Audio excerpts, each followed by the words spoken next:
नमस्कार दोस्तों, मैं दीपक शर्मा अंग्रेज आपका स्वागत करता हूं द लीगल चैम्बर में। अब दोस्तों, आज की इस वीडियो के अंदर हम बात करने वाले हैं पारिवारिक संपत्ति के अंदर बंटवारे के बारे में। देखिए, हर किसी परिवार के अंदर कोई ना कोई ऐसी संपत्ति जरूर होती है जहां पर वही पारिवारिक सदस्य उसमें अपना बंटवारा करते हैं। देखिए, जब बंटवारा कोर्ट से किया जाता है तो वहां पर आपको दिक्कत नहीं होती, क्योंकि सभी कानूनी वहां पर प्रावधान इस्तेमाल किए जाते हैं और उसी के बाद बंटवारा किया जाता है। पर जब अगर आप बंटवारा अपनी आपसी रजामंदी से कर रहे हैं, घर पे पारिवारिक समझौता करके कर रहे हैं, कोई पारिवारिक समझौते का दस्तावेज बनाकर कर रहे हैं, या फिर मौखिक बंटवारा कर रहे हैं, तो ऐसी स्थिति में क्या वो पारिवारिक समझौता कानूनी रूप से लीगल माना जाता है, या फिर ऐसे पारिवारिक समझौते को क्या रजिस्टर्ड करवाना और उसके अंदर स्टैंप ड्यूटी देना अनिवार्य होता है? ये सारी चीज हम आज की वीडियो में आप लोगों के साथ थोड़ी सी डीपली कवर करने वाले हैं। और जितने भी पॉइंट्स मैं आपको बताने वाला हूं, हर एक पॉइंट आपको रेलिवेंट प्रोविजन यानी कि प्रावधान के साथ बताऊंगा, ताकि आपको पता लग पाए कि अगर आपके पिताजी, आपके दादाजी या फिर आप लोग अपनी किसी पारिवारिक संपत्ति में बंटवारा कर रहे हैं तो यहां पर कोई इतनी बड़ी गलती ना कर बैठे कि बाद में कानून भी आपका साथ देने से मना कर दे। तो यकीन माने, आज की ये वीडियो काफी ज्यादा इंफॉर्मेटिव होने वाली है।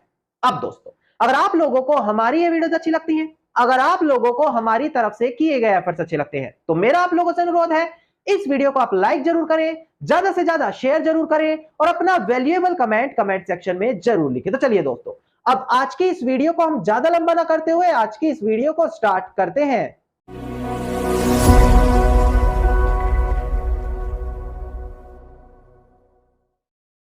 अब दोस्तों, आज की वीडियो में हम बात करने वाले हैं पारिवारिक समझौते के बारे में, जिसे फैमिली सेटलमेंट बोला जाता है।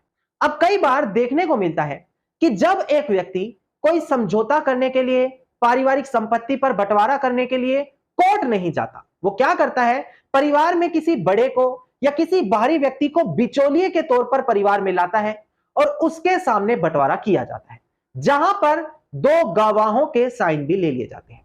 अब इस दस्तावेज को जब बनाकर तैयार कर लिया जाता है, उसको बोला जाता है पारिवारिक समझौते का दस्तावेज। अब एक आम व्यक्ति जिसको कानून की समझ नहीं है, बेचारा भोला भाला व्यक्ति है, वो क्या करता है, उस दस्तावेज में ये लिख देता है कि टोटल हमारे पास कितनी संपत्ति है, उसका किस तरीके से बंटवारा कर रहे हैं, किसको कितनी संपत्ति मिल रही है, उसके बाद किस किस का कितना अधिकार होगा, और उसके बाद सभी लोगों के साइन करवा लेते हैं और अंत में दो गवाहों के साइन करा लेते हैं। और वो ये सोचते हैं कि बस हमारा काम तो हो गया, अब हमें इसके आगे कुछ भी नहीं करना। और कल को अगर कोई पारिवारिक सदस्य ज्यादा चालाकी दिखाने की कोशिश करेगा तो हम ये दस्तावेज उसके सामने रखेंगे कि देखो, तुमने इस पर साइन किया था, अब आप कुछ भी नहीं कर सकते। देखिए दोस्तों, आपने अपनी समझदारी लगाकर यह कागज तैयार किया, पर आपको कानून नहीं पता, आपको यह नहीं पता क्या इस दस्तावेज पर स्टैंप ड्यूटी देनी अनिवार्य है, क्या यह दस्तावेज रजिस्टर्ड करवाना अनिवार्य है। क्योंकि अगर आपने ये दोनों गलती करी, स्टैंप ड्यूटी नहीं दी या उसको रजिस्टर नहीं कराया, तो जो हमारा इंडियन स्टैंप एक्ट है या रजिस्ट्रेशन एक्ट 1908 है, अगर आप स्पेसिफिकली सेक्शन 49 देखें तो वो बोलता है, अगर कोई पारिवारिक समझौते का दस्तावेज है जिसको आप लोगों ने रजिस्टर्ड नहीं कराया, तो हम उसको कोर्ट केस के दौरान एविडेंस के तौर पर स्वीकार नहीं करेंगे। अब देखिए, आपसे हो गई गलती, आपने समझदारी लगाई, कागज तैयार किया, साइन लिए, गवाहों के साइन करे, पर कानून का क्या, आपने कानूनी प्रावधान नहीं पढ़े क्योंकि आपको पता ही नहीं। अब आपने उसको रजिस्टर नहीं कराया, कल को कोई भाई बहन उठकर चालाकी दिखाएगा तो आप तो कोर्ट ही भागोगे और कोर्ट आपके उस दस्तावेज को स्वीकार नहीं करेगा, क्योंकि आपने कानूनी प्रावधानों के तहत उस दस्तावेज को तैयार कराया ही नहीं। अब मैं आपको एक बात और बता दूं कि अगर आप कानूनी प्रावधान जानते हैं तो आपको इस दस्तावेज को रजिस्टर्ड करवाना भी नहीं पड़ेगा और ना ही स्टैंप ड्यूटी देने की जरूरत पड़ेगी।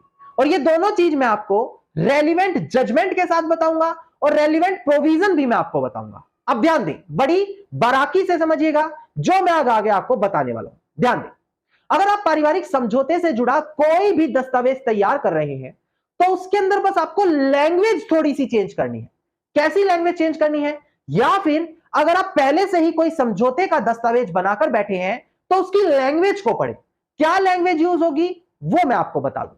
देखिए, अगर आप लिखेंगे कि हम आज के दिन बैठकर संपत्ति का बंटवारा कर रहे हैं और बंटवारा करने के बाद जिसके हिस्से में जो हिस्सा आएगा वो उस पर कब्जा ले लेगा और उसका उस पर हक हो जाएगा, तो ऐसे दस्तावेज को पढ़ने से साफ पता लगता है कि इस दस्तावेज के बाद ही इन लोगों में आपस में बंटवारा हुआ है और उसी दिन से बंटवारा माना जाएगा। यहां पर आपका यह दस्तावेज ही आप लोगों में बंटवारा करा पाने में सक्षम रहा, तो फिर अब इस दस्तावेज को आपको रजिस्टर्ड करवाना पड़ेगा, क्योंकि इसी दस्तावेज के आधार से आपका अपनी उस संपत्ति पर एक राइट बना है। और सेक्शन 17 रजिस्ट्रेशन एक्ट 1908 कहता है कि अगर कोई ऐसा दस्तावेज है जो किसी का राइट डिक्लेयर करता है तो उस दस्तावेज को रजिस्टर्ड करवाना अनिवार्य है। पर अगर आप उसी दस्तावेज को बनाते समय थोड़ी सी लैंग्वेज चेंज कर देते, आप ये लिखते कि हम तो पहले ही मौखिक बंटवारा कर चुके हैं। आप क्या बोल रहे हैं कि हमने तो पहले ही मौखिक बंटवारा कर लिया, 1 साल पहले, 2 साल पहले, 6 महीने पहले। अब तो हम केवल याददाश्त के तौर पर इस दस्तावेज को तैयार कर रहे हैं ताकि कोई भी पारिवारिक सदस्य उठकर आगे चलकर कोई भी दिक्कत ना पैदा करे। अब जब आपका यह दस्तावेज पढ़ा जाएगा तो इसको पढ़ते समय साफ ये निर्धारित हो जाएगा कि इस दस्तावेज ने आपका कोई बंटवारा नहीं कराया, बल्कि आप तो साल भर या 6 महीने पहले ही मौखिक बंटवारा कर चुके थे और उस मौखिक बंटवारे से आपका बंटवारा हुआ था। इस दस्तावेज को केवल याददाश्त के तौर पर बनाया गया था। तो सेक्शन 18 रजिस्ट्रेशन एक्ट 1908 कहता है अगर एक ऐसा दस्तावेज है जो आपका राइट नहीं डिक्लेयर कर रहा, पहले ही आपका राइट डिक्लेयर हो चुका है मौखिक बंटवारे में जो हुआ था, तो आपको उस दस्तावेज को रजिस्टर्ड करवाना जरूरी नहीं होगा।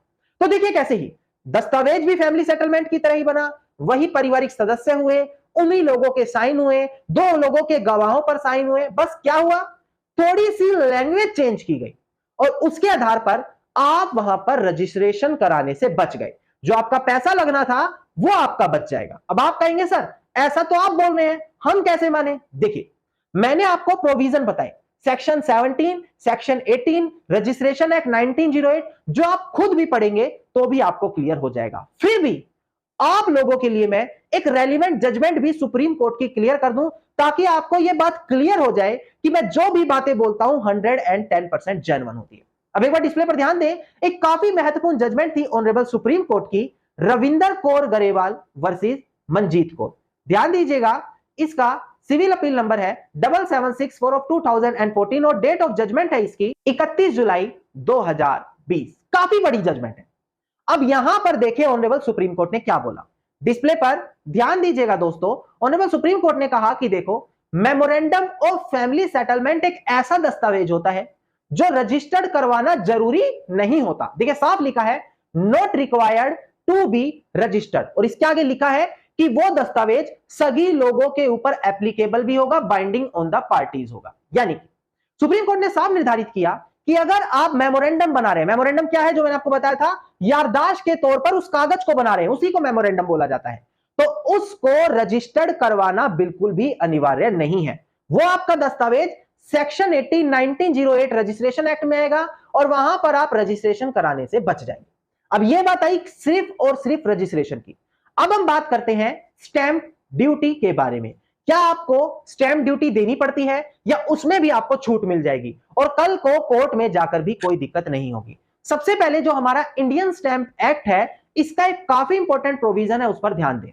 ध्यान दीजिएगा दोस्तों, डिस्प्ले पर इंडियन स्टैंप एक्ट का सेक्शन 2 सब क्लोज 15 ध्यान दे क्या बोलता है कि एक इंस्ट्रूमेंट ऑफ पार्टीशन यानी कि बंटवारे का दस्तावेज क्या होता है कि कोई भी ऐसा इंस्ट्रूमेंट जहां पर जो को ओनर्स है यानी कि सह हिस्सेदार है उस प्रॉपर्टी को या तो डिवाइड करते हैं या एग्री कर रहे हैं डिवाइड करने की उस प्रॉपर्टी को, जहां पर आप चाहे तो कोर्ट का कोई फाइनल ऑर्डर या रिवेन्यू अथॉरिटी का कोई फाइनल ऑर्डर है जहां पर बंटवारा किया है वो भी इसमें आ जाता है, या फिर अगर कोई आर्बिट्रेशन के दौरान किसी आर्बिट्रेटर ने कोई अवार्ड पास किया है तो वो भी इसी डेफिनेशन में आ जाएगा। और ये डेफिनेशन किस लिए बनाई गई है?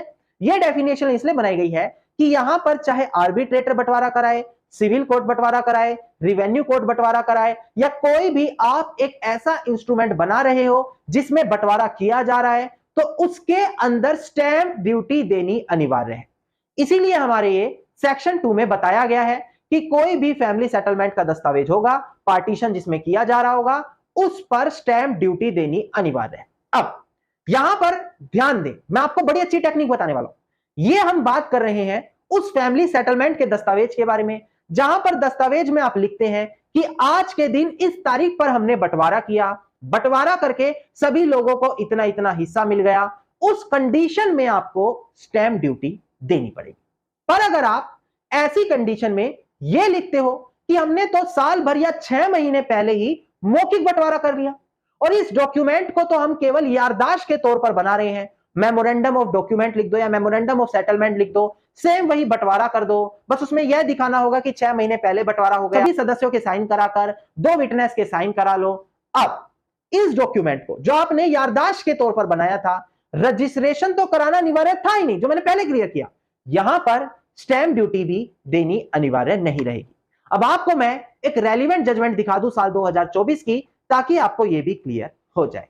देखिएगा दोस्तों डिस्प्ले पर, इसका केस टाइटल है Somnath Prakash and others versus state of Uttar Pradesh and other. ध्यान दीजिएगा, रिट नंबर है इसका 5229 ऑफ 2021 और 20 सितंबर 2024 की हमारी ये जजमेंट है। Now honourable Allahabad high court की जजमेंट है, पर सबसे बड़ी बात बिल्कुल लेटेस्ट जजमेंट है। बड़ी ध्यान से देखिएगा, डिस्प्ले पर दिखाकर मैं क्लियर कर दूं। देखिए दोस्तों, प्रेजेंट केस में ऑनरेबल इलाहाबाद हाई कोर्ट ने कहा once the shares of each family member were divided, कि एक बार जब हर पारिवारिक सदस्य का जो हिस्सा है वो बट गया और बटकर उन लोगों ने अपने अपने हिस्से पर पोजेशन ले लिया, कब्जा ले लिया, तो उस कब्जा लेते ही अलग अलग हिस्से पर वो उस प्रॉपर्टी के को ओनर नहीं रहे। तो ऐसे केस में अगर बाद में कोई दस्तावेज याददाश्त के तौर पर बनाया जा रहा होगा तो वहां पर क्या होगा, वो हमारा सेक्शन 2 सब क्लॉज 15 में नहीं आएगा, जो मैंने आपको अभी पढ़ाया था। मतलब कि वहां पर वो केवल मेमोरेंडम का दस्तावेज है, बंटवारा तो पहले ही हो चुका है, बंटवारा होकर सभी लोगों ने अलग अलग हिस्सा निर्धारित कर उस पर कब्जा ले लिया था और वो बंटवारा मौखिक पहले हो चुका था। बाद में जो ये दस्तावेज बनाया ये तो केवल याददाश्त के तौर पर बनाया। और प्रेजेंट जजमेंट में ऑनरेबल इलाहाबाद हाई कोर्ट ने कहा कि यहां पर स्टैंप ड्यूटी देनी भी अनिवार्य नहीं होगी, क्योंकि ये दस्तावेज तो केवल याददाश्त दस्तावेज है, यहां पर कोई भी बंटवारा नहीं कर रहा, बंटवारा तो वो लोग पहले ही मौखिक रूप से कर चुके हैं। पर उस मौखिक रूप से बंटवारा होने के बाद उन लोगों को यह भी लिखना पड़ता है कि हमने कब्जा भी तुरंत ले लिया था पहले ही संपत्ति पर, यह तो हमने साल 6 महीने 2 साल बाद याददाश्त के तौर पर सिर्फ कागज बनाया है। तो यहां पर मैंने रेलिवेंट जजमेंट एक एक प्रोविजन की, रजिस्ट्रेशन एक्ट का कौन सा लगता है, इंडियन स्टैंप एक्ट का कौन सा लगता है, कब आपको स्टैंप ड्यूटी और रजिस्ट्रेशन करानी जरूरी है, कब आप स्टैंप ड्यूटी और रजिस्ट्रेशन से बच सकते हैं, इसके बावजूद भी कोर्ट में अपना दस्तावेज स्वीकार करा सकते हैं, हर एक जानकारी रेलिवेंट जजमेंट और रेलिवेंट प्रोविजन के साथ क्लियर करी। और उम्मीद करता हूं हमारी ये वीडियो आप लोगों के लिए काफी ज्यादा मददगार साबित होगी। अगर आपको आज की वीडियो अच्छी लगी तो वीडियो को आप लाइक, शेयर और कमेंट जरूर कीजिएगा। वीडियो से जुड़ा अगर आपका कोई क्वेश्चन है तो आप मुझे कमेंट सेक्शन के अंदर लिख सकते हैं। अगर आप लोग अपने किसी पसंदीदा टॉपिक पर वीडियो पाना चाहते हैं तो यहां पर कमेंट सेक्शन में अपना पसंदीदा टॉपिक लिख सकते हैं। और अगर आप इसी प्रकार की इंफॉर्मेटिव वीडियोस रोजाना पाना चाहते हैं तो चैनल को तुरंत सब्सक्राइब करके नोटिफिकेशन बेल आइकन आप जरूर दबा दें।